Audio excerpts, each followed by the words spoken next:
ನಮಸ್ಕಾರ ಬಂಧುಗಳೇ, ಇದು ತುಂಬಾ ಅಪರೂಪಕ್ಕೆ ಬರುವ ಸೋಮವಾರ. ಏಕೆಂದರೆ ಇಂದು ಸೋಮವಾರದ ದಿನ ಶಿವಯೋಗ ಬಂದಿದೆ. ಈ ದಿನ ನಾವು ಶ್ರೀ ಶಿವದೇವರ ಒಂದು ಶಕ್ತಿಶಾಲಿ ಮಂತ್ರವನ್ನು ಪಾರಾಯಣ ಮಾಡಿದ್ದೇವೆ. ಈ ಮಂತ್ರವನ್ನು ಇಂದು ಪ್ರಾತಃ ಕಾಲದಲ್ಲಿ ಹಾಗೂ ಸಾಯಂಕಾಲದಲ್ಲಿ 108 ಬಾರಿ ಪಾರಾಯಣ ಅಥವಾ ಶ್ರವಣ ಮಾಡಿದರೆ ಕೋಟಿ ಸಹಸ್ರಪಟ್ಟು ಅಧಿಕ ಪುಣ್ಯಫಲ ಪ್ರಾಪ್ತಿಯಾಗುತ್ತದೆ. ಸಮಸ್ತ ಸನ್ಮಂಗಳ ಫಲಗಳು ದೊರೆಯುತ್ತವೆ, ಪಾಪನಾಶವಾಗುತ್ತದೆ ಮತ್ತು ಬಡತನ ದೂರವಾಗುತ್ತದೆ. ಈ ಮಂತ್ರವನ್ನು ಇಂದು ನೀವೇ ಪಾರಾಯಣ ಮಾಡಿದರೆ ಅತ್ಯಂತ ಉತ್ತಮ. ಪಾರಾಯಣ ಮಾಡಲು ಸಾಧ್ಯವಾಗದಿದ್ದರೆ ಶ್ರದ್ಧಾಭಕ್ತಿಯಿಂದ ಈ ಮಂತ್ರವನ್ನು ಶ್ರವಣ ಮಾಡಿ ಬಂಧುಗಳೇ. ಇಂದಿನ ಮನೆಮದ್ದು ಹೀಗಿದೆ. ನಿಮಗೆ ಸೂರ್ಯಕಿರಣಗಳಿಂದ ಚರ್ಮದಲ್ಲಿ ಕಲೆಗಳಾಗಿದ್ದರೆ ಈ ಮನೆಮದ್ದನ್ನು ಉಪಯೋಗಿಸಿ. ಲೋಳೆ ಸರದ ತಿರುಳನ್ನು ತೆಗೆದುಕೊಂಡು ಕಲೆಯಾಗಿರುವ ಜಾಗಕ್ಕೆ ಹಚ್ಚಿ. ಹೀಗೆ ಮಾಡುವುದರಿಂದ ಆ ಜಾಗವು ತಂಪಾಗುತ್ತದೆ ಮತ್ತು ಕಲೆ ಕ್ರಮೇಣ ಕಡಿಮೆಯಾಗುತ್ತಾ ಬರುತ್ತದೆ.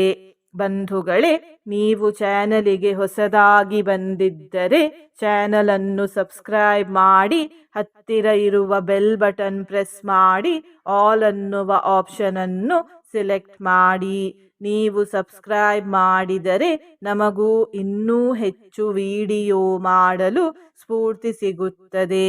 ಮತ್ತು ನಿಮಗೂ ನಮ್ಮ ಹೊಸ ವಿಡಿಯೋ ಅಪ್ಲೋಡ್ ಆದ ತಕ್ಷಣವೇ ಸಿಗುತ್ತದೆ. ಮಂತ್ರಶ್ರವಣ ಮಾಡುವಾಗ ಓಂ ಶ್ರೀ ಮಹಾದೇವಾಯ ನಮಃ ಎಂದು ಕಮೆಂಟ್ ಮಾಡಿ ಬಂಧುಗಳೇ. ಮಂತ್ರ ಪಾರಾಯಣವನ್ನು ಶುರು ಮಾಡೋಣ.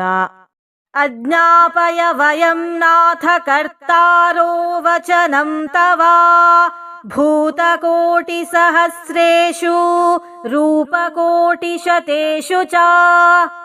ಅಜ್ಞಾಪಯ ವಯಂ ನಾಥ ಕರ್ತಾರೋ ವಚನಂ ತವ ಭೂತಕೋಟಿ ಸಹಸ್ರೇಷು ರೂಪಕೋಟಿ ಶತೇಷು ಚ. ಅಜ್ಞಾಪಯ ವಯಂ ನಾಥ ಕರ್ತಾರೋ ವಚನಂ ತವ ಭೂತಕೋಟಿ ಸಹಸ್ರೇಷು ರೂಪಕೋಟಿ ಶತೇಷು ಚ. ಅಜ್ಞಾಪಯ ವಯಂ ನಾಥ ಕರ್ತಾರೋ ವಚನಂ ತವ ಭೂತಕೋಟಿ ಸಹಸ್ರೇಷು ರೂಪಕೋಟಿ ಶತೇಷು ಚ. ಅಜ್ಞಾಪಯ ವಯಂ ನಾಥ ಕರ್ತಾರೋ ವಚನಂ ತವ ಭೂತಕೋಟಿ ಸಹಸ್ರೇಷು ರೂಪಕೋಟಿ ಶತೇಷು ಚ. ಅಜ್ಞಾಪಯ ವಯಂ ನಾಥ ಕರ್ತಾರೋ ವಚನಂ ತವ ಭೂತಕೋಟಿ ಸಹಸ್ರೇಷು ರೂಪಕೋಟಿ ಶತೇಷು ಚ. ಅಜ್ಞಾಪಯ ವಯಂ ನಾಥ ಕರ್ತಾರೋ ವಚನಂ ತವ ಭೂತಕೋಟಿ ಸಹಸ್ರೇಷು ರೂಪಕೋಟಿ ಶತೇಷು ಚ. ಅಜ್ಞಾಪಯ ವಯಂ ನಾಥ ಕರ್ತಾರೋ ವಚನಂ ತವ ಭೂತಕೋಟಿ ಸಹಸ್ರೇಷು ರೂಪಕೋಟಿ ಶತೇಷು ಚ. ಅಜ್ಞಾಪಯ ವಯಂ ನಾಥ ಕರ್ತಾರೋ ವಚನಂ ತವ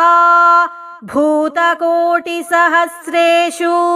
ರೂಪಕೋಟಿ ಶತೇಷು ಚ.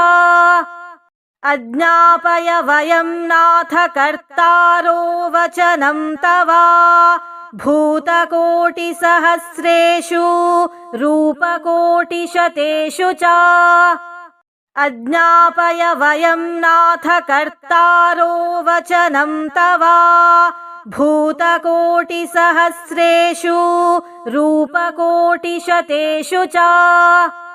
ಅಜ್ಞಾಪಯ ವಯಂ ನಾಥ ಕರ್ತಾರೋ ವಚನಂ ತವ ಭೂತಕೋಟಿ ಸಹಸ್ರೇಷು ರೂಪಕೋಟಿ ಶತೇಷು ಚ.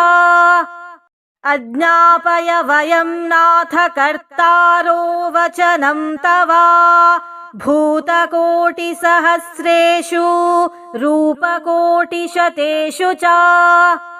अज्ञापय वयं नाथ कर्तारो वचनं तव भूतकोटिसहस्रेषु रूपकोटिशतेषु च अज्ञापय वयं नाथ कर्तारो वचनं तव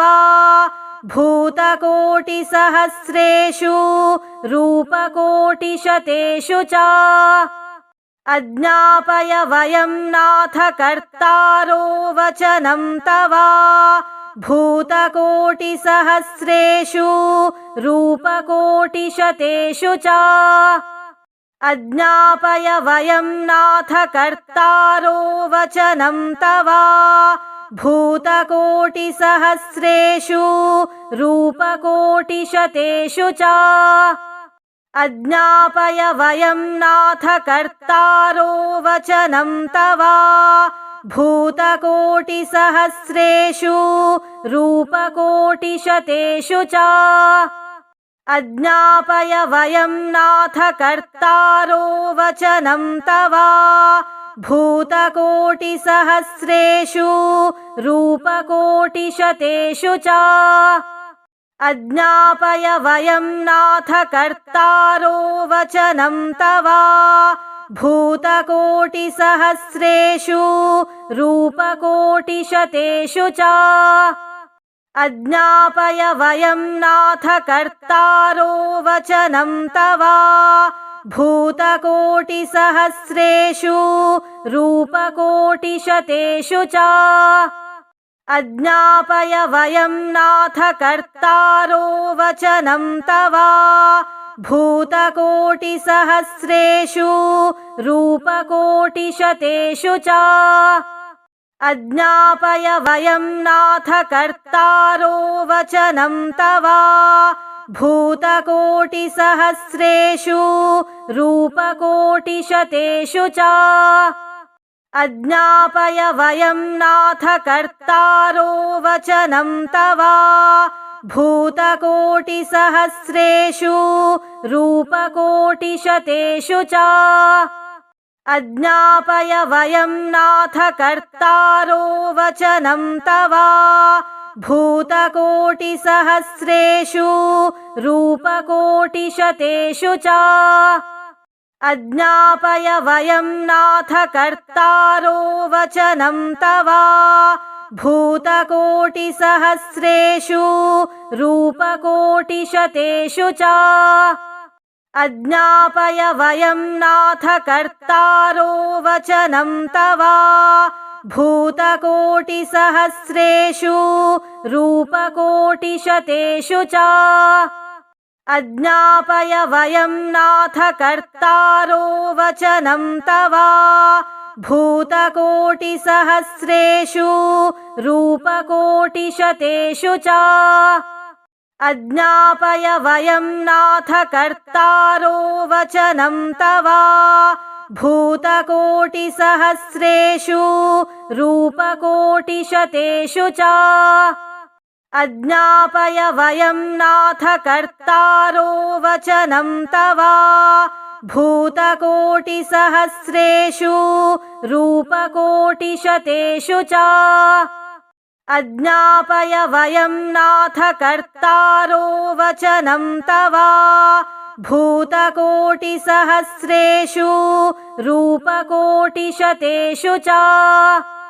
अज्ञापय वयं नाथ कर्तारो वचनं तव भूतकोटिसहस्रेषु रूपकोटिशतेषु च अज्ञापय वयं नाथ कर्तारो वचनं तव भूतकोटिसहस्रेषु रूपकोटिशतेषु च अज्ञापय वयं नाथ कर्तारो वचनं तव भूतकोटिसहस्रेषु रूपकोटिशतेषु च अज्ञापय वयं नाथ कर्तारो वचनं तव भूतकोटिसहस्रेषु रूपकोटिशतेषु च अज्ञापय वयं नाथ कर्तारो वचनं तव भूतकोटिसहस्रेषु रूपकोटिशतेषु च अज्ञापय वयं नाथ कर्तारो वचनं तव भूतकोटिसहस्रेषु रूपकोटिशतेषु च अज्ञापय वयं नाथ कर्तारो वचनं तव भूतकोटिसहस्रेषु रूपकोटिशतेषु च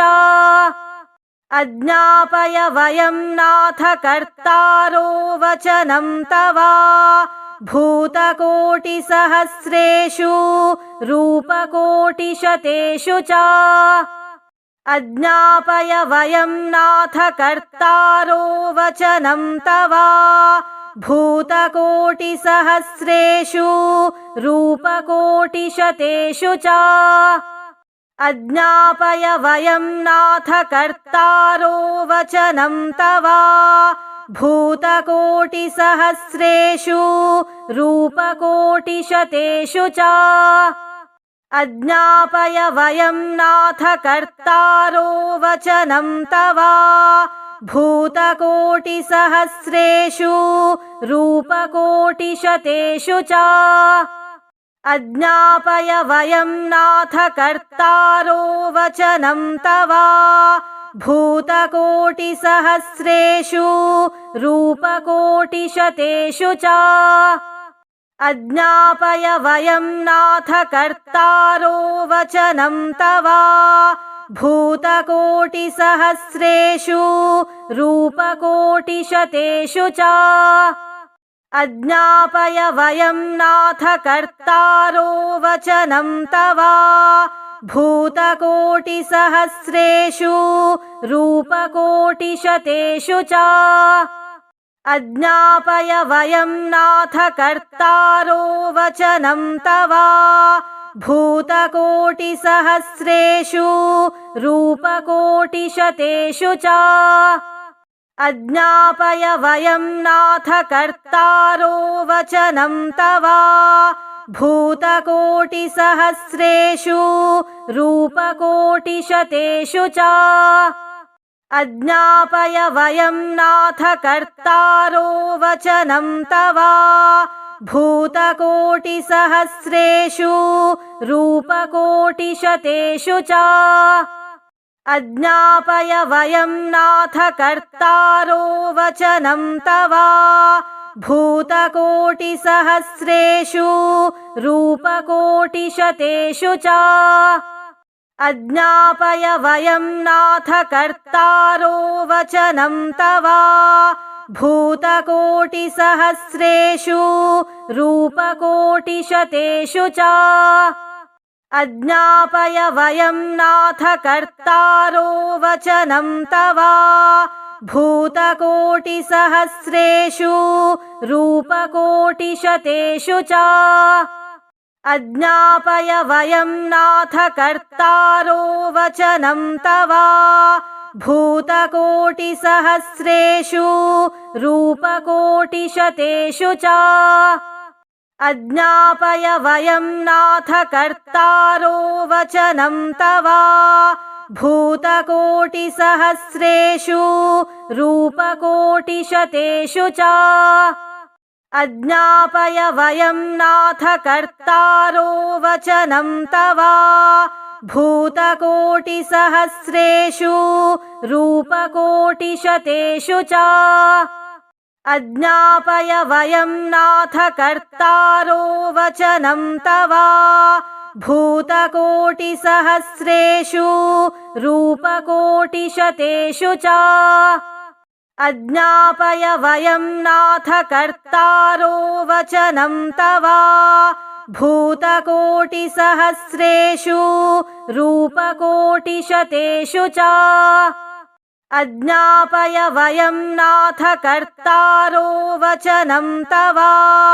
भूतकोटिसहस्रेषु रूपकोटिशतेषु च अज्ञापय वयं नाथ कर्तारो वचनं तव भूतकोटिसहस्रेषु रूपकोटिशतेषु च अज्ञापय वयं नाथ कर्तारो वचनं तव भूतकोटिसहस्रेषु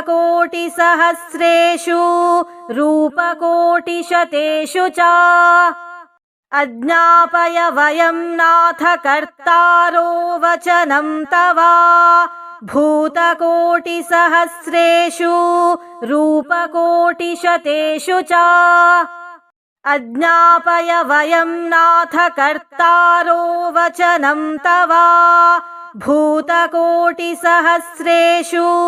रूपकोटिशतेषु च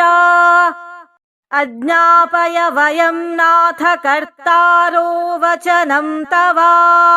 भूतकोटिसहस्रेषु रूपकोटिशतेषु च अज्ञापय वयं नाथ कर्तारो वचनं तव भूतकोटिसहस्रेषु रूपकोटिशतेषु च अज्ञापय वयं नाथ कर्तारो वचनं तव भूतकोटिसहस्रेषु रूपकोटिशतेषु च अज्ञापय वयं नाथ कर्तारो वचनं तव भूतकोटिसहस्रेषु रूपकोटिशतेषु च अज्ञापय वयं नाथ कर्तारो वचनं तव भूतकोटिसहस्रेषु रूपकोटिशतेषु च अज्ञापय वयं नाथ कर्तारो वचनं तव भूतकोटिसहस्रेषु रूपकोटिशतेषु च अज्ञापय वयं नाथ कर्तारो वचनं तव भूतकोटिसहस्रेषु रूपकोटिशतेषु च अज्ञापय वयं नाथ कर्तारो वचनं तव भूतकोटिसहस्रेषु रूपकोटिशतेषु च अज्ञापय वयं नाथ कर्तारो वचनं तव भूतकोटिसहस्रेषु रूपकोटिशतेषु च अज्ञापय वयं नाथ कर्तारो वचनं तव भूतकोटिसहस्रेषु रूपकोटिशतेषु च अज्ञापय वयं नाथ कर्तारो वचनं तव भूतकोटिसहस्रेषु रूपकोटिशतेषु च अज्ञापय वयं नाथ कर्तारो वचनं तव भूतकोटिसहस्रेषु रूपकोटिशतेषु च अज्ञापय वयं नाथ कर्तारो वचनं तव भूतकोटिसहस्रेषु रूपकोटिशतेषु च अज्ञापय वयं नाथ कर्तारो वचनं तव भूतकोटिसहस्रेषु रूपकोटिशतेषु च अज्ञापय वयं नाथ कर्तारो वचनं तव भूतकोटिसहस्रेषु रूपकोटिशतेषु च अज्ञापय वयं नाथ कर्तारो वचनं तव भूतकोटिसहस्रेषु रूपकोटिशतेषु च अज्ञापय वयं नाथ कर्तारो वचनं तव भूतकोटिसहस्रेषु रूपकोटिशतेषु च अज्ञापय वयं नाथ कर्तारो वचनं तव भूतकोटिसहस्रेषु रूपकोटिशतेषु च अज्ञापय वयं नाथ कर्तारो वचनं तव भूतकोटिसहस्रेषु रूपकोटिशतेषु च अज्ञापय वयं नाथ कर्तारो वचनं तव भूतकोटिसहस्रेषु रूपकोटिशतेषु च अज्ञापय वयं नाथ कर्तारो वचनं तव भूतकोटिसहस्रेषु रूपकोटिशतेषु च अज्ञापय वयं नाथ कर्तारो वचनं तव भूतकोटिसहस्रेषु रूपकोटिशतेषु च अज्ञापय वयं नाथ कर्तारो वचनं तव भूतकोटिसहस्रेषु रूपकोटिशतेषु च अज्ञापय वयं नाथ कर्तारो वचनं तव भूतकोटिसहस्रेषु रूपकोटिशतेषु च अज्ञापय वयं नाथ कर्तारो वचनं तव भूतकोटिसहस्रेषु रूपकोटिशतेषु च अज्ञापय वयं नाथ कर्तारो वचनं तव भूतकोटिसहस्रेषु रूपकोटिशतेषु च अज्ञापय वयं नाथ कर्तारो वचनं तव भूतकोटिसहस्रेषु रूपकोटिशतेषु च अज्ञापय वयं नाथ कर्तारो वचनं तव भूतकोटिसहस्रेषु रूपकोटिशतेषु च अज्ञापय वयं नाथ कर्तारो वचनं तव भूतकोटिसहस्रेषु रूपकोटिशतेषु च अज्ञापय वयं नाथ कर्तारो वचनं तव भूतकोटिसहस्रेषु रूपकोटिशतेषु च अज्ञापय वयं नाथ कर्तारो वचनं तव भूतकोटिसहस्रेषु रूपकोटिशतेषु च अज्ञापय वयं नाथ कर्तारो वचनं तव भूतकोटिसहस्रेषु रूपकोटिशतेषु च अज्ञापय वयं नाथ कर्तारो वचनं तव भूतकोटिसहस्रेषु रूपकोटिशतेषु च अज्ञापय वयं नाथ कर्तारो वचनं तव भूतकोटिसहस्रेषु रूपकोटिशतेषु च अज्ञापय वयं नाथ कर्तारो वचनं तव भूतकोटिसहस्रेषु रूपकोटिशतेषु च अज्ञापय वयं नाथ कर्तारो वचनं तव भूतकोटिसहस्रेषु रूपकोटिशतेषु च अज्ञापय वयं नाथ कर्तारो वचनं तव भूतकोटिसहस्रेषु रूपकोटिशतेषु च अज्ञापय वयं नाथ कर्तारो वचनं तव भूतकोटिसहस्रेषु रूपकोटिशतेषु च अज्ञापय वयं नाथ कर्तारो वचनं तव भूतकोटिसहस्रेषु रूपकोटिशतेषु च अज्ञापय वयं नाथ कर्तारो वचनं तव भूतकोटिसहस्रेषु रूपकोटिशतेषु च अज्ञापय वयं नाथ कर्तारो वचनं तव भूतकोटिसहस्रेषु रूपकोटिशतेषु च अज्ञापय वयं नाथ कर्तारो वचनं तव भूतकोटिसहस्रेषु रूपकोटिशतेषु च अज्ञापय वयं नाथ कर्तारो वचनं तव भूतकोटिसहस्रेषु रूपकोटिशतेषु च अज्ञापय वयं नाथ कर्तारो वचनं तव भूतकोटिसहस्रेषु रूपकोटिशतेषु च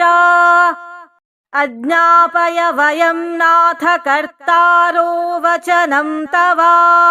भूतकोटिसहस्रेषु रूपकोटिशतेषु च अज्ञापय वयं नाथ कर्तारो वचनं तव भूतकोटिसहस्रेषु रूपकोटिशतेषु च अज्ञापय वयं नाथ कर्तारो वचनं तव भूतकोटिसहस्रेषु रूपकोटिशतेषु च अज्ञापय वयं नाथ कर्तारो वचनं तव भूतकोटिसहस्रेषु रूपकोटिशतेषु च अज्ञापय वयं नाथ कर्तारो वचनं तव भूतकोटिसहस्रेषु रूपकोटिशतेषु च